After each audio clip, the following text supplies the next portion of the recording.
निसर्ग राजाच्या कुशीत वसलेला प्रदेश, नैसर्गिक संसाधनांनी संपन्न मेळघाटची भुरळ सगळ्यांनाच पडते.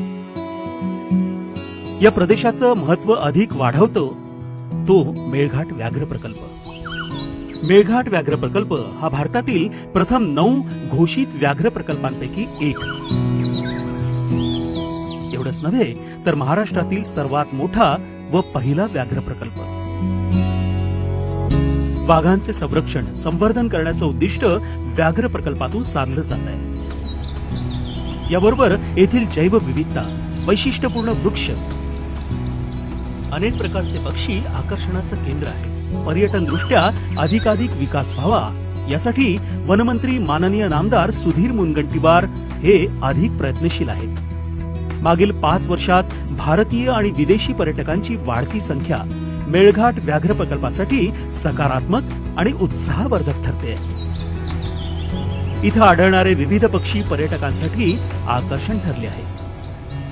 नवेगाव नागझिरा व्याघ्र प्रकल्पात एकूण 8 सफारी गेट आहेत. पर्यटकांना उत्तम निवास व्यवस्था देखील इथे उपलब्ध आहे.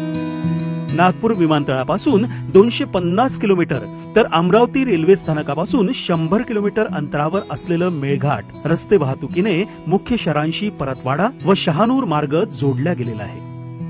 मेळघाट व्याघ्र प्रकल्पाबरोबरच सातपुडा पर्वतराजीत जमिनीपासून 3161 फूट उंच नरनाळा किल्ला पर्यटकांच्या दृष्टीनं महत्वाचा आहे. इतिहासाची साक्ष देणारा भक्कम गाविलगड किल्ला प्रत्यक्ष पाहणं मेळघाट सफारीचा आनंद द्विगुणित करतं. मेळघाटच्या निसर्गरम्य परिसरात पर्यटनासोबतच ट्रेकिंगचा आनंद घेऊन निसर्गाशी जवळीक साधता येते. अशा समृद्ध मेळघाट व्याघ्र प्रकल्पाबद्दल, येथील पर्यटनाबद्दल आणखी माहिती शहरी कोलाहलातून विसाव्याचे निवांत क्षण घालवायला मेळघाट व्याघ्र प्रकल्पासारखा उत्तम पर्याय नाही.